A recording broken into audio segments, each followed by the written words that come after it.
ఓం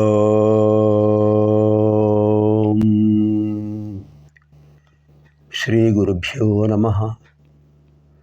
నారాయణం నమస్కృత్య నరం చైవ నరోత్తమం దేవీం సరస్వతీం వ్యాసం తతో జయముదీరయేత్. ఆదౌ దేవకీదేవి గర్భజననం గోపీగృహే వర్ధనం మాయాపూతన జీవితాపహరణం గోవర్ధనోద్ధారణం కంసచ్ఛేదన కౌరవాదిహననం కుంతీసుతాన్ పాలనం. ఏతద్భాగవతం పురాణకథితం శ్రీకృష్ణలీలామృతం. ఓం క్లీం శ్రీకృష్ణాయ గోవిందాయ గోపీజనవల్లభాయ నమః. ఓం క్లీం శ్రీకృష్ణాయ గోవిందాయ గోపీజనవల్లభాయ నమః. ఓం క్లీం శ్రీకృష్ణాయ గోవిందాయ గోపీజనవల్లభాయ నమః. ఓం క్లీం శ్రీకృష్ణాయ గోవిందాయ గోపీజనవల్లభాయ నమః. ఓం క్లీం శ్రీకృష్ణాయ గోవిందాయ గోపీజనవల్లభాయ నమః. ఓం క్లీం శ్రీకృష్ణాయ గోవిందాయ గోపీజనవల్లభాయ నమః. ఓం క్లీం శ్రీకృష్ణాయ గోవిందాయ గోపీజనవల్లభాయ నమః. ఓం క్లీం శ్రీకృష్ణాయ గోవిందాయ గోపీజనవల్లభాయ నమః. ఓం క్లీం శ్రీకృష్ణాయ గోవిందాయ గోపీజనవల్లభాయ నమః. ఓం క్లీం శ్రీకృష్ణాయ గోవిందాయ గోపీజనవల్లభాయ నమః. ఓం క్లీం శ్రీకృష్ణాయ గోవిందాయ గోపీజనవల్లభాయ నమః. శ్రీమద్భాగవత మహాపురాణే చతుర్థస్కంధే ద్వావింశతితమాధ్యాయే ప్రవిశామः. భాగవత మహాపురాణం చతుర్థస్కంధం 22వ అధ్యాయం. అద్భుతమైన మహాసత్రయాగాన్ని దిగ్విజయంగా నిర్వహించారు మహానుభావుడు రాజర్షి చక్రవర్తి పృథు చక్రవర్తి. సదస్సులందరూ ఆయన్ని ప్రశంసించారు. దిక్పాలకులు దేవతలందరూ కూడా అద్భుతమైన ఆయన యొక్క సమర్థతకు అందరూ ప్రశంసలు జయ జయధ్వానాలు పలికారు. ప్రజలందరూ ఇలాంటి చక్రవర్తి చాలా అరుదుగా లభిస్తారు. నా విష్ణు పృథివీపతి, విష్ణువు కానివాడు పృథివీపతి కాలేడు. దానికి సరి అయిన నిదర్శనం పృథు చక్రవర్తి అని ప్రజలందరూ కూడా స్తుతించారట. అద్భుతమైన ఆ సత్సంగ కార్యక్రమం జరుగుతుండగా ఆకాశం నుంచి ఒక అద్భుతమైనటువంటి తేజస్ సముదాయం వచ్చేసింది. అద్భుతమైన తేజస్ సముదాయం. అందరూ ఆశ్చర్యంగా చూస్తున్నారు. సూర్యభగవానుడే వస్తున్నాడా? కాదు. సూర్యభగవానుడు తేజస్ సముదాయంగా ఎదుగుంటాడు, కిరణ సముదాయం. కానీ అద్భుతమైన తేజస్ సముదాయం. ఇంకా పరిశీలనగా చూశారు. 4 తేజస్సులు కనిపిస్తున్నాయి. ఇంకా దగ్గరికి వస్తే ఆ నలుగురు కూడా దివ్యర్షులు, సనక సనందన సనత్కుమార సనాతనులు. సనక సనందన సనత్కుమార సనాతనులు. ఇంతకుముందే శ్రీ మహావిష్ణువు పృథు చక్రవర్తికి చెప్పాడు, నా అనుగ్రహం పొందినటువంటి బ్రహ్మర్షుడు నీకు దగ్గరికి వస్తారు. వాడు నీకు ఆత్మజ్ఞానాన్ని సులభంగా ఉపదేశిస్తారు. బ్రహ్మజ్ఞానం ఆత్మజ్ఞానం రెండు ఒకటే. పరబ్రహ్మ గురించి తెలుసుకునే జ్ఞానం, ఆత్మను గురించి పరమాత్మను గురించి తెలుసుకునే జ్ఞానం అని ఆయన చెప్పిన విషయం జ్ఞాపకం చేసుకున్నాడు పృథు చక్రవర్తి. ఆ నలుగురు కిందికి వచ్చారు. వెంటనే అక్కడ ఉన్న దిక్పాలకులు, ఋషులు, సామంతరాజులు అందరూ కూడా నిలబడి నమస్కారం చేశారు. పృథు చక్రవర్తి తన భార్య పట్టమహిషి అర్చి,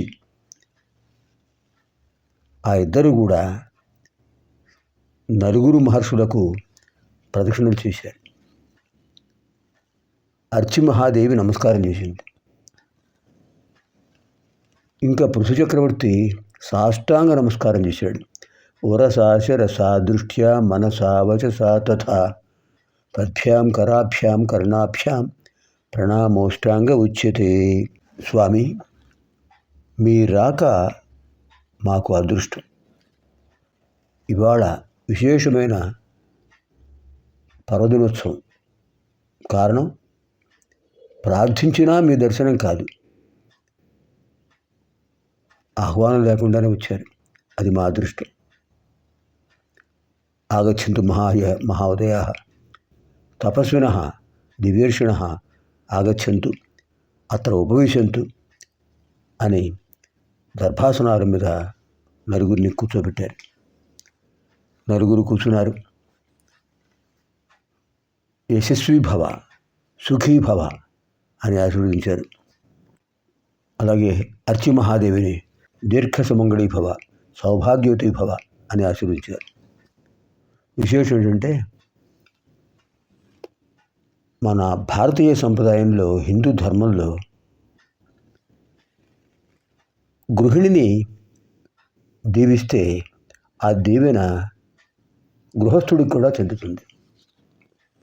అది మనకు ఏ సంప్రదాయంలో కనిపిస్తుంది. దీర్ఘ సుమంగళీ భవ, సౌభాగ్యవతీ భవ అని దీవించడం వల్ల ఆ విశేషమైన ఆశీస్సు భర్తకు కూడా అనువర్తిస్తుంది. కారణం, భర్త జీవించి ఉన్నప్పుడే కదా భార్య సుమంగళి అయ్యేది. దీర్ఘ సౌమంగళ్యం, సౌభాగ్యం భర్తయే కదా. అలాంటి విశేషమైన సనాతన ధర్మం, సనాతనమైన పురాతనమైన ప్రాచీనమైన ధర్మం మనది. అందరూ వింటున్నారు. పృథుచక్రవర్తి చెప్పాడు సదస్సులందరితో, మహానుభావులారా, నేనేదో నాకు తెలిసిన మాటలు 4 మీకు చెప్పాను. ఇప్పుడు మహానుభావులు వచ్చారు, వారి మాటలు విందాం, వారి ఉపదేశం విందాం అని అందరికీ చెప్పిన తర్వాత ప్రత్యేకంగా వారిని అడిగాడు. స్వామి, నాకు విశేషమైన సందేహం ఉంది. ఆ సందేహాన్ని తొలగించగలవారు మీరే. సంసారం అనే ప్రపంచంలో, సంసారం అనేటటువంటి ఒక సాగరంలో చిక్కుకుపోయినటువంటి వాళ్లకు విముక్తి ఎలా లభిస్తుంది? ఇది చాలా చిన్న ప్రశ్న అనిపిస్తుంది. సమాధానం దివ్యమైనది. సంసార సాగరంలో మునిగిపోతున్నటువంటి వాళ్ళని ఉద్ధరించడం ఎలా వాళ్ళు బంధ విముక్తి నుంచి తప్పించుకోగలరు, విముక్తులవుతారు? చెప్పండి స్వామి. నిజానికి ఈ ప్రశ్న తన కోసం అడగలేదు ఆయన, వచ్చిన వాడు అందరి కోసం. ఆయనకు తెలుసు. తెలిసినా కూడా పెద్దలు ముఖే సరస్వతి, వాడు ఎలా చెప్తారో విందాం అని అడిగాడు. సనత్ కుమారుడు చెప్తున్నాడు, చక్రవర్తి, ఈ ప్రశ్న సనాతనమైనది, సమాధానం కూడా సనాతనమైనదే. సంసార సాగర విముక్తి ఎలా లభిస్తుంది? అప్పుడు ఆయన చెప్తున్నారు, అష్టాంగ యోగం అనేది ఒకటి ఉంది. యమ, నియమ, ఆసన, ప్రాణాయామ, ప్రత్యాహార, ధారణ, ధ్యాన, సమాధి స్థితులు 8. యమ, నియమ, ఆసన, ప్రాణాయామ ఈ 4 పూర్వభాగం. ప్రత్యాహార, ధారణ, ధ్యాన, సమాధి స్థితులు 4 ఉత్తర భాగం. ఈ మొదటి 4 సాధిస్తే తర్వాత 4 సులభంగా సాధ్యమవుతాయి. దీన్ని సాధించాలి. ఏమిటి యమము అంటే? అహింస, సత్యం, అస్తేయం, బ్రహ్మచర్యం, అపరిగ్రహం. ఈ 5 యమములు అంటారు. ఈ 5 యమములు అంటారు. అహింస మానసికంగా, వాచికంగా, కాయికంగా, మనసులోని కలిగే భావనల ద్వారా కానీ, మాటల ద్వారా కానీ, చేతల ద్వారా కానీ ఎవరికి బాధ కలిగించకూడదు. 2వది సత్యం, యథాతథంగా ఉన్నది ఉన్నట్టు చెప్పడం. అస్తేయం, ఇతరుల వస్తువులపై ఆసక్తి లేకపోవడం. ఇతరుల వస్తువులు తీసుకోవాలనే ఆలోచన రాకూడదు. తర్వాత బ్రహ్మచర్యం. బ్రహ్మణి చరతి ఇది బ్రహ్మచర్యం. ఎప్పుడు పరబ్రహ్మ ధ్యానించడమే బ్రహ్మచర్యం. అక్కడ విశేషం. అపరిగ్రహం. ఇతరుల దగ్గర నుంచి ఏ వస్తువు తీసుకోకూడదు. ఈ 5 యమము సాధనములు. యమము అనేటటువంటి అష్టాంగ యోగంలో మొదటి సాధనకు ఇవి పరికరాలు. ఇంకా రెండవది నియమం. నియమం అంటే ఏమిటి? శౌచం, సంతృప్తి, త్రివిధములైన తపస్సు, స్వాధ్యాయం, ప్రణిధానం. శౌచం, సంతృప్తి, త్రివిధ తపస్సు, స్వాధ్యాయం, ప్రణిధానం. ఈ 5 నియమాలు. శౌచం అంతఃశుద్ధి, బాహ్యశుద్ధి. సంతృప్తి, తనకు ఎంత లభిస్తే దాంతోనే సంతోషంగా ఉండాలి. త్రివిధములైన తపస్సు, మానసిక తపస్సు, వాగ్రూప తపస్సు, కాయిక తపస్సు. తర్వాత స్వాధ్యాయం, వేదాలు శాస్త్రాలు అధ్యయనం చేయడం. ప్రణిధానం, ప్రకృష్టమైన నిధానం, పూర్తిగా భగవంతుడికి ఆత్మార్పణ చేసుకోవాలి. ఈ 5 నియమములు అంటారు. ఈ యమము నియమము వస్తే ఆసనం వస్తుంది. ఈ 3 వస్తే ప్రాణాయామం సులభంగా అవుతుంది. ఈ 4 ఎప్పుడైతే సాధిస్తారో ప్రత్యాహారం అంటే పంచతన్మాత్ర నుంచి పంచ జ్ఞానేంద్రియాలను ఉపసంహరించుకోవడం. ప్రత్యాహారం తత్ఫలితంగా ధారణ, అద్భుతమైన జ్ఞాపక శక్తి. ఏదైనా నేర్చుకున్న విషయాలను అలా మర్చిపోకుండా స్మృతిలో ఉంచుకోవడం ధారణ. ఈ ధారణ ఎప్పుడైతే ఏర్పడుతుందో అంటే ధారణ ఏకాగ్రత.